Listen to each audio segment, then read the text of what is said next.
Hey guys, HDvee here and welcome to a brand new video. Today we have even more Johto remake rumors to go over for this year's Pokemon game. As well as that, we have some new Nintendo rumors to take a look at. There's a lot of stuff to break down and get into today. So if you're excited for the video, as always, make sure to drop a like down below. Let's try and hit 500 likes. It does really help out. Leave a comment with your thoughts on a potential Johto game this year. Subscribe if you're brand new. Ring the notification bell for daily Pokemon content. With all of that out of the way though, let's get into the video, and I really hope that you enjoy.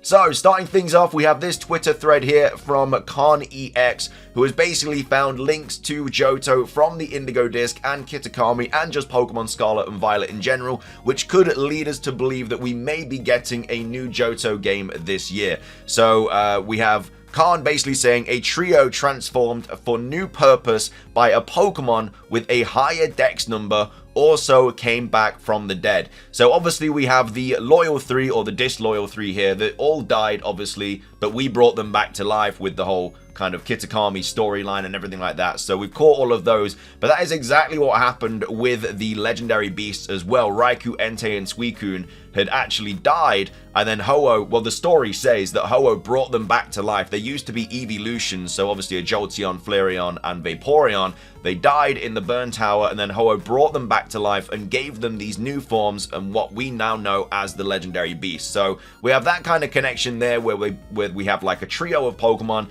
that had both died and then they had come back to life. So that's the first one. Not the craziest kind of connection, but obviously it gets better. So 2024 is the 25th anniversary of Pokemon Gold and Silver. So I've been rattling on about this for a very long time, and that is why that's kind of one of the major things as to why we potentially could be getting Johto games this year, because the 25th anniversary is a massive anniversary for any kind of Pokemon game. When it was the 25th anniversary of Pokemon in general, we had like loads of random mad stuff happening.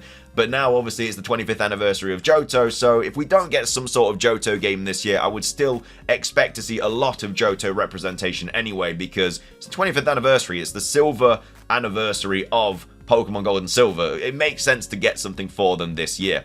However, though, 2025 is the 15th anniversary of Pokemon Black and White and the 25th anniversary of Crystal. So that could also be taken into account as well. They could do a Let's Go Johto, which would be kind of Crystal, but obviously that's what we had with Let's Go Pikachu and Eevee. Like, they were kind of quote-unquote remakes of Pokemon Yellow, so instead we could have Let's Go Johto, which is quote-unquote remake of Crystal, which is obviously the third version of Gold and Silver, just like Yellow is the third version of Pokemon Red and Blue. So that's why we could potentially get Johto games next year. But as well as that, it's the 2025, which is being the 15th anniversary of Black and White as well. So I know there's been like a ton of hints from the Indigo Disc and Pokemon Scarlet and Violet in general, leading to us believe that we're going to be getting some sort of Black and White game this year. And whilst there are loads of hints, that doesn't mean the game necessarily has to come out this year. You know, we may get a break from this whole Black and White Indigo Disc thing for this year. We get Johto this year, and then next year, for the 15th anniversary of Black and White, we then get Black and White 3. And it could be cool because it would be like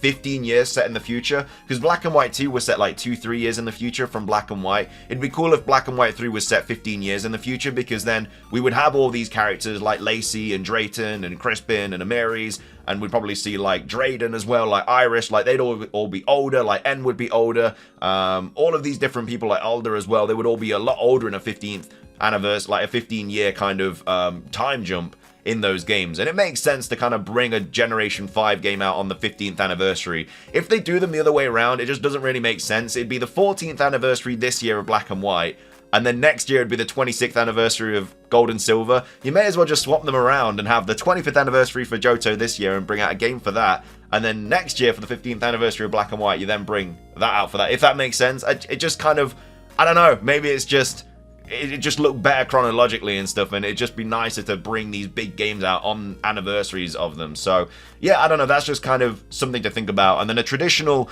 region in Japan that feels older and near Johto, which would obviously potentially be this year, and then a futuristic area in Unova, then back to Kitakami again for a smaller adventure. I don't know if it means Kitakami there or the Indigo Disc Blueberry Academy, because obviously the Blueberry Academy is set in Unova. I feel like if it was going to go back to Kitakami, it would be have to be like a Japanese region we go to, so either Kanto, Johto, Hoenn, or Sinnoh, because obviously Kitakami is also in Japan, whereas Blueberry Academy is in Unova. So I feel like if we go into a Black and White 3 set in the future, 15 years in the future, then it makes sense to go back to Blueberry Academy. I don't know if that's a mistake that they made or if they just generally are saying like going back to Kiss-Kami and Black and White 3. But either way, those kind of match up in terms of like anniversaries and like bringing out games like that.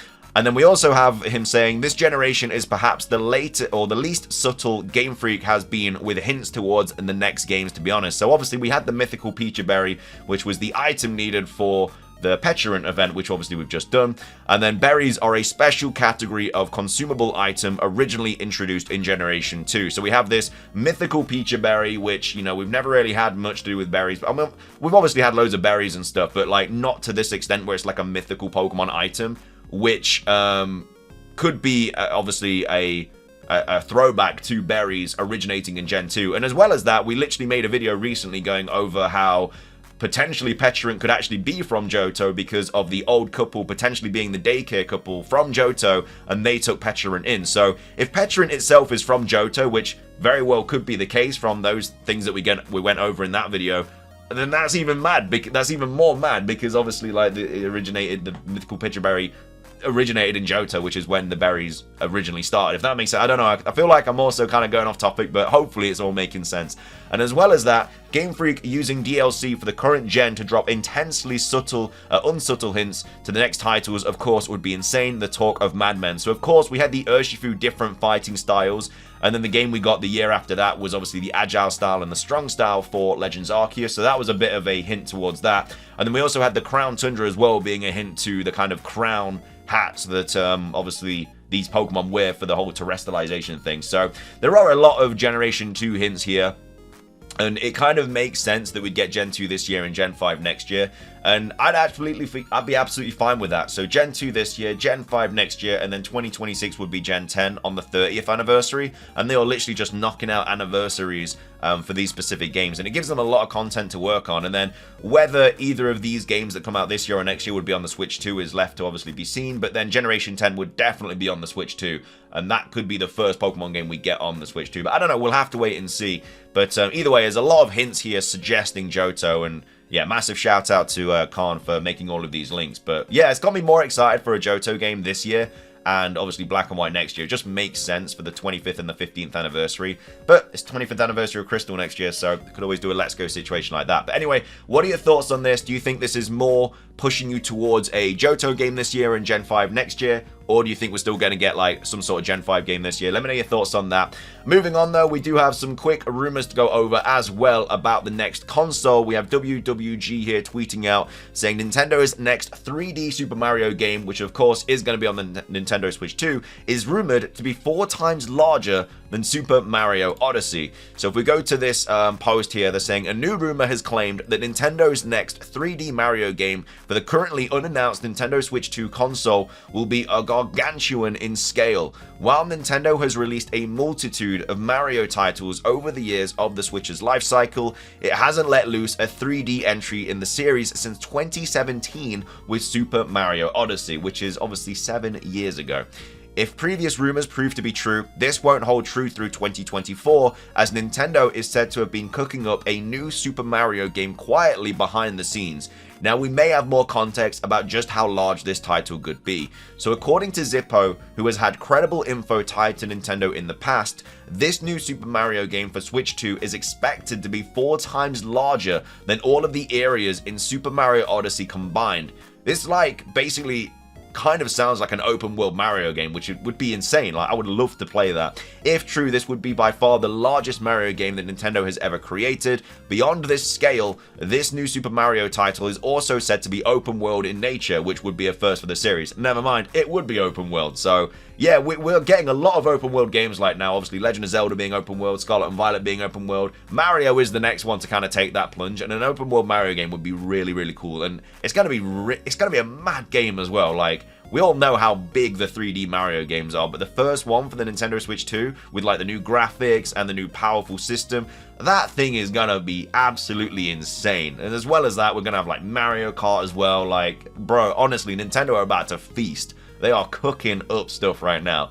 outside of talking about the size of this new Super Mario game, this rumor claims that Nintendo has actually already finished its work on the game and is now merely sitting on the project in anticipation of releasing it later in 2024. It wouldn't surprise me if this is the game that Nintendo Switch 2 releases with. Like, you know, there's got to be some sort of game that it comes out with, and a new 3D Mario game would be that'd be what everybody wants, you know. That's only for this, obviously, console. It wouldn't be for the Nintendo Switch that we've already got. So additionally, it has been said that the 3D Super Mario entry will feature additional characters such as Luigi, Princess Peach, Captain Toad, Pauline, and Donkey Kong.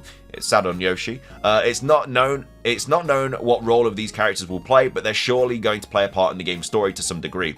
Per usual with rumors of this sort, you should take everything that has been mentioned here with a grain of salt. For the moment, Nintendo itself still hasn't even announced that it's gearing up to release the Switch 2 this year, let alone any games for it. That being said, if the Switch 2 arrives in 2024, a new Super Mario game would make a lot of sense, given that it's been nearly 7 years since Super Mario Odyssey. Still, until we learn more from Nintendo in an official capacity, don't take that as being outlined as complete truth yet. So, according to this rumor, we're getting a open world Mario game this year. It's going to be 4 times bigger than Mario Odyssey, and it's already done. You know, they've finalized it. They're just going to wait for the Switch 2 to drop to release it. So, really exciting stuff there. I know that we're a Pokemon channel, but if we get an open world Mario game, I will definitely stream that on the channel, just because it will be really exciting to play. And I've not really played a 3D Mario game in about 7 years. So, yeah, I would definitely be up for playing that if you guys wanted to see that on stream. But either way, that is going to be everything for today's video. Hope you guys enjoyed. If you did, please do consider hitting the like button down below. Let's try and hit 500 likes. It does really help out. Leave a comment with your thoughts on anything that we covered in today's video. What are your thoughts on these Johto hints? Do you think we are going to get Johto this year? Do you think we're going to get Unova this year? And which one would you be more excited to see? And as well as that, what are your thoughts on this new Super Mario open world game that's apparently going to be releasing this year with the Nintendo Switch? But yeah, thank you so much for watching. Subscribe if you're brand new for daily Pokemon content. Ring the notification bell. But that's everything from me. Have a great rest of your day. And until next time, peace.